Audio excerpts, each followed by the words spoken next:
We tend to think of ancient justice as swift and brutal. But what if a quick death was actually the easy way out? In the ancient world, justice wasn't always about ending a life. It was often about making an example.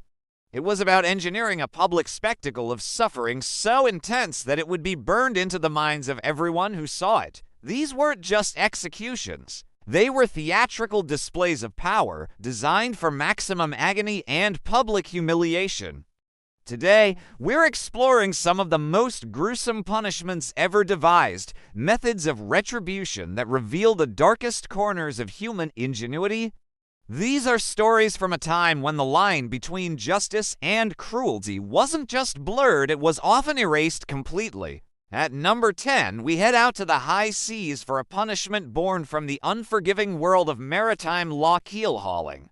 The name comes from the Dutch word *keelhaulen*, which means to drag along the keel, a terrifyingly literal description of the ordeal. While most famously used by Dutch and English navies from the 16th to the 19th centuries, the practice was brutal and effective. Imagine you're a sailor accused of a serious crime, mutiny, maybe, or cowardice. There's no courtroom, just the captain and the crew you've supposedly wronged. Your sentence is keel hauling. First, you're stripped down. Your hands and feet are bound. Weights, often heavy iron or even a cannonball, are tied to your legs to make sure you sink. Then, a rope is looped under the massive wooden hull of the ship from one side to the other and fastened to you. You're brought to the main yard, and the entire crew is assembled to watch. This isn't just punishment, it's a performance meant to warn everyone else. Then, you're thrown overboard. The shock of the cold, salt water is immediate. The weights drag you down into the dark. The crew starts pulling the rope, and your journey across the hull begins. This is no smooth ride. The bottom of an old wooden ship is a nightmare landscape of wood, tar, and worst of all, barnacles. These sharp, calcified shells act like razors, tearing at your skin as you're dragged across them. Every inch of the journey is agony as flesh is stripped from your back, chest, and limbs. But the cuts are only part of it. You're being dragged slowly, deliberately. The Dutch were known for carrying out this punishment with a serenity of temper, giving the victim just enough time to recover their sense of pain between drags. This means you're underwater for a dangerously long time. Panic sets in, your lungs screaming for air. Drowning is an imminent threat, one involuntary gasp, and your lungs filled with seawater. If you survive, you're hauled up on the other side, a shredded, bleeding, half-drowned wreck. And if the crime was bad enough, they might just do it again. Keel hauling wasn't always designed to kill. Its purpose was often to inflict maximum suffering while leaving the victim barely alive, a living warning about the price of disobedience. Still, death from drowning, trauma, or subsequent infection was a frequent outcome. Number 9. Boiling alive from the cold ocean. We now turn to a cauldron of searing agony. At number 9 is boiling alive. This method of execution is exactly what it sounds like, and its horror lies in the prolonged, excruciating nature of the death it inflicted. While it was practiced in various forms across Europe and Asia, it saw particularly infamous, legally codified use in Tudor England. In 1531, a new Act of Parliament made boiling the official punishment for murder by poisoning. This law was a direct response to a specific case. A cook named Richard Roos was accused of adding a poisonous powder to a porridge, which killed 2 people and sickened several others in the household of the Bishop of Rochester. King Henry VIII, who had a deep-seated fear of assassination by poison, pushed for the new law to make an example of poisoners. In April of 1531, Richard Roos was publicly boiled to death at Smithfield, London, becoming the first victim of this new, horrifying form of treason. The process was deliberately slow. The victim was often lowered into the cauldron filled with water, oil, or tar using a chain or pulley system. Sometimes, the liquid was even heated after the person was inside. Imagine the dread as the water goes from warm to unbearably hot, the sensation of skin blistering and peeling away from the flesh. A chronicler of Number 8 is blowing from a gun. Our eighth punishment comes from Mughal India and was later notoriously adopted by the British, blowing from a gun. While other punishments on this list are known for being slow, this method was shockingly fast. Its power as a deterrent lay in the complete and utter obliteration of the human body. The method was brutally simple. The condemned person was tied to the mouth of a cannon, their back pressed against the muzzle. The cannon could be loaded with a blank gunpowder cartridge or, in some cases, with actual cannonball and grape shot. When fired, the result was instantaneous annihilation. The force of the blast would disintegrate the torso, sending the head and limbs flying in every direction. An officer in 1859 described it with chilling clarity. The head and arms go one way, the legs another, and the body is blown into atoms. It was a spectacle of total destruction, designed to horrify everyone who witnessed it. This punishment was famously used by the British East India Company to suppress the Indian Rebellion of 1857. Indian soldiers, called sepoys, who mutinied against their British officers were executed this way in public displays. The choice of punishment was strategic. First, there was the visceral horror of seeing a human being vaporized in an instant, a powerful tool for instilling fear and breaking morale. Second, the British believed this method had religious implications for the Hindu and Muslim sepoys. This colonial interpretation suggested that by destroying the body so completely, the punishment denied the victim proper funeral rites, which are essential in both faiths for the soul's journey into the afterlife. For Hindus, cremation is vital, and for Muslims, the body must be washed and buried.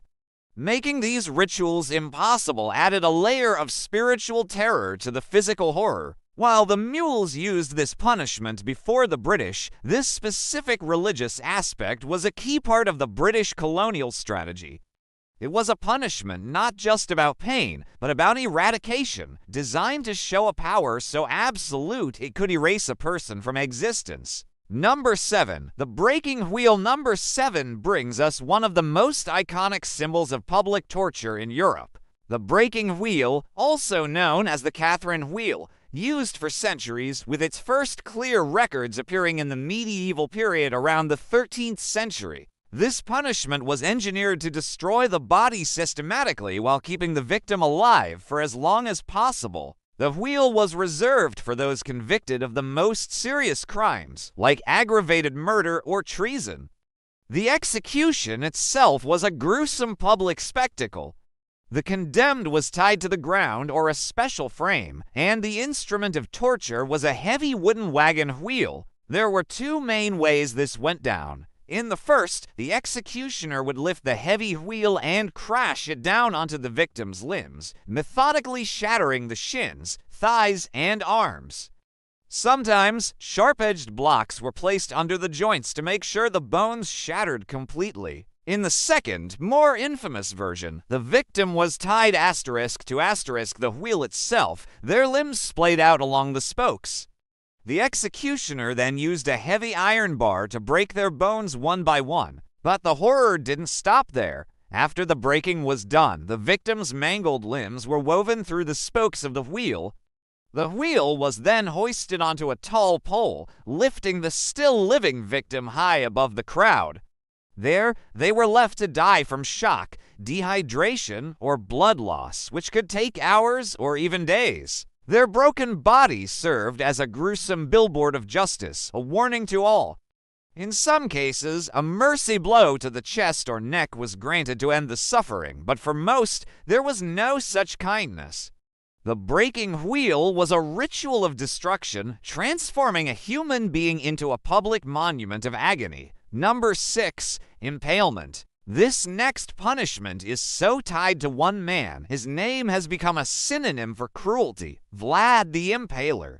While impalement was used across cultures for centuries, it was Vlad III, the 15th century ruler of Wallachia, who perfected it as a tool of psychological warfare. Impalement is exactly what it sounds like, piercing a person with a long, sharp stake. Vlad's preferred method was a slow, agonizing vertical impalement. The stake was a long wooden pole, often with a rounded and greased end. A point that was asterisk to asterisk sharp would pierce vital organs too quickly, leading to a death that wasn't long enough. The victim was restrained, and the stake was inserted through the perineum, carefully guided through the body to avoid major organs. The goal was to keep the victim alive as the pole slid through their insides, eventually emerging from their shoulder, neck, or mouth. Once the stake was through, it was planted in the ground, hoisting the victim upright. Gravity then became the executioner, as the person's own weight would cause them to slide slowly down the pole, dying an agonizing death over hours or even days from internal trauma, shock, and dehydration. For Vlad, though, the death was only part of the strategy. The real power was in the spectacle. He didn't just impale one or two people, he impaled thousands. When the Ottoman Sultan Mehmed II invaded Wallachia in 1462, he was met with the legendary Forest of the Impaled. For miles, the road to the capital was lined with stakes, each holding a decaying body. While the reported number of 20,000 is likely an exaggeration, Ottoman sources do confirm that the sight of thousands of impaled soldiers was so ghastly that the hardened army reportedly turned back in horror. Vlad used this punishment for everything from treason to petty theft, believing that absolute order required absolute terror. As he is often paraphrased, "If I am feared by the right people, we will be strong." Number 5, hanged, drawn, and quartered. At number 5, we have a punishment so infamous it's become a staple of dark historical lore, being hanged, drawn, and quartered. This was the statutory penalty for high treason in England, formally codified in 1352, though earlier versions of the punishment existed. It was reserved for men. Women convicted of treason were usually burned at the stake. This wasn't a simple execution, it was a brutal, multi-stage ritual designed for maximum pain and humiliation. Let's walk through this nightmare step by step. First, drawing. The condemned was tied to a wooden hurdle and dragged by a horse through the streets to the gallows. The victim would arrive already bruised, bloody, and humiliated. Next, hanging. He was hanged by the neck, but cut down while still alive and conscious. This is where the most sadistic part began. While still alive, the victim was stripped and laid out. The executioner would perform the second meaning of drawing, disembowelment. An incision was made, and the man's intestines and organs were pulled out and burned in a fire right in front of his own eyes. This was often followed by emasculation. Finally, after all that, the executioner would end the man's life by beheading him. But even death wasn't the end. The body was then quartered, chopped into 4 pieces. These remains, along with the head, were often preserved and displayed in prominent places across the country, like on the spikes of London Bridge. One of the first prominent nobles to suffer this fate was the Welsh Prince Davydd ap Gruffydd in 1283, a precursor to the punishment being formally written into law. The severed head of a traitor staring out over the city was a constant, powerful reminder of the price of disloyalty. At number 4, we're in ancient Rome for the Poena Cullei or punishment of the sack. This bizarre and symbolic death penalty was reserved for one of the worst crimes a Roman could imagine: parricide, the murder of one's own parent. In a society built on the absolute authority of the paterfamilias the father of the family, killing one's father was an assault on the entire social order. The ritual was as elaborate as it was terrifying. First, the condemned was beaten with rods. Their head was covered with a bag made from a wolf's hide.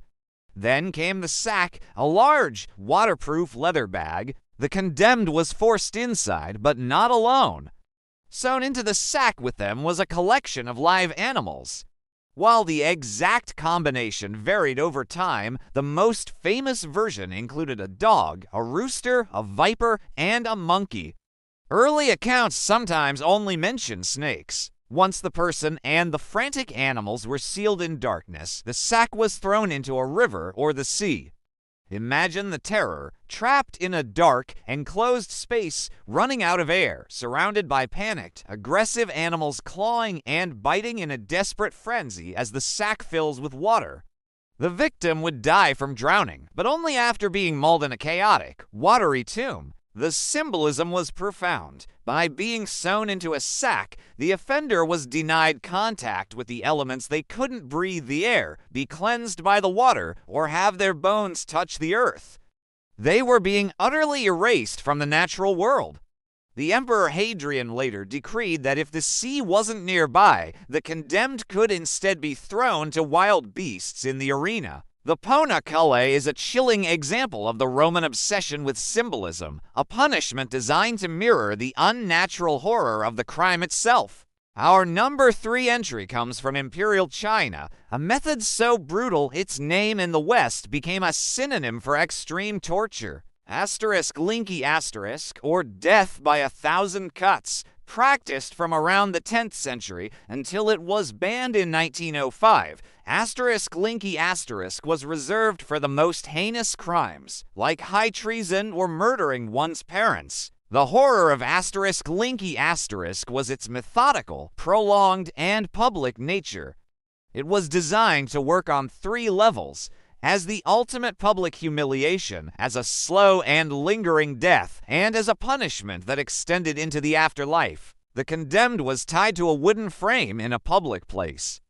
The executioner would then begin slicing, methodically removing portions of the victim's body over an extended period. The process would start with non-vital areas, carving slices of flesh from the chest, arms, and thighs. The goal was to prolong the ordeal. Despite the name death by 1,000 cuts, the number wasn't literal. It could range from dozens to, in some extreme cases, over 3,000 slices. It's also debated whether the victim was kept alive for the entire process. It's very likely that many died relatively early from shock and blood loss, with much of the dismemberment happening after death. But the physical pain was only one part of the terror. The punishment was deeply tied to Confucian beliefs about filial piety.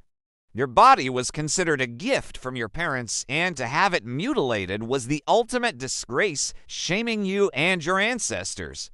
The belief was that a mutilated body could not be whole in the spiritual realm, ensuring the punishment's effects were eternal. Photographs of the last known Lingchi execution in 1905 were taken by French soldiers and circulated widely, cementing its reputation as the height of barbarity.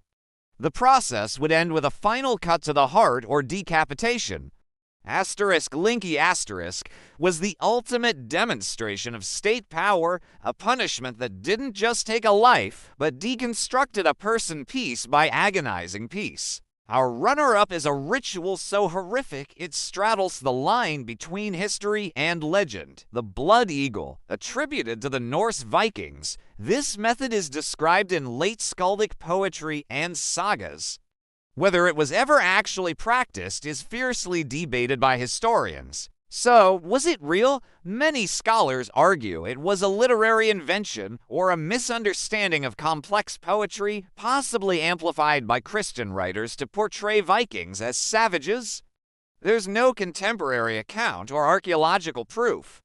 However, other historians, supported by recent anatomical studies, argue the ritual would have been physically possible, though the victim would have died very early in the process. Real or myth, the description is terrifying. The blood eagle was said to be an act of ultimate revenge, often for the murder of a father. According to the sagas, the victim was laid face down. The executioner would carve the shape of an eagle into their back. Then, they would sever the ribs from the spine with a sharp tool and break them outwards, creating a pair of gruesome, bloody wings. The final, horrifying act allegedly involved pulling the victim's lungs out through the opening and laying them over the wings. The last fluttering of the lungs was said to resemble the movement of a bird's wings. Realistically, anyone subjected to this would have died almost immediately from shock, blood loss, or their lungs collapsing. The purpose, if it was real, was likely symbolic a human sacrifice to the god Odin. By carving an eagle, a beast associated with Odin, onto an enemy's back, it was an act of ultimate vengeance. The mystery of the blood eagle only adds to its dark power as one of the most terrifying images to emerge from the ancient world. And here we are, at number 1. This is a punishment so diabolical, it's often called the worst way to die ever conceived. But first, a huge disclaimer. Our main source for this is the Greek historian Plutarch writing about the ancient Persians, and many modern historians believe it was likely exaggerated propaganda against a rival empire. Its actual practice is highly questionable. Real or not, the description is the absolute peak of engineered suffering. This is Scaphism, also known as the boats. Reserved for major crimes like treason, the process was a masterpiece of slow, parasitic horror. It began by placing the condemned inside a narrow boat or hollowed-out tree trunk. A second boat was placed on top like a lid, creating a crude coffin with only the person's head, hands, and feet sticking out. They were trapped and helpless. Then the torture began. The victim was force-fed a mixture of milk and honey to induce severe, non-stop diarrhea. More milk and honey was smeared all over their exposed face and limbs. The boat was then set adrift on a stagnant pond or left in the sun. The honey immediately attracted insects. Flies swarmed the victim's face, while wasps and other stinging insects attacked their exposed skin. But the real horror was happening inside the boat. The festering mix of excrement, milk, and honey became a breeding ground for insects and vermin. Maggots and worms would hatch and begin to eat the victim from the inside out, while their body putrefied while they were still alive. To prolong the agony, executioners would return daily to force-feed the victim more milk and honey. Death, when it finally came, could take days or even weeks. It would be a slow descent into a living hell caused by dehydration, starvation, septic shock, and the unimaginable horror of being slowly eaten alive by bugs in your own filth. Scaphism represents the ultimate in drawn-out, psychological, and physical torment, making it the undisputed, if possibly mythical, worst punishment from the ancient world. From the shredded skin of Keelhauling to the living decay of Scaphism, these punishments reveal a terrifying capacity for cruelty. They weren't just about ending a life. They were brutal performances of power designed to instill fear, enforce order, and humiliate the condemned in ways that went far beyond death itself. They were engineered to destroy the body, the mind, and sometimes even the soul. Looking back, it's easy to label these as barbaric relics of a distant past. But they serve as a chilling reminder of the dark ingenuity humans are capable of when driven by fear, revenge, or the thirst for absolute control. History shows us that the line between justice and cruelty is a fragile one, and it can be crossed in the most horrific ways imaginable. If you found this journey into the dark side of history fascinating, be sure to hit that like button and subscribe for more explorations of the past's most gripping stories. What other historical punishments have you heard of? Let us know in the comments below. Thanks for watching.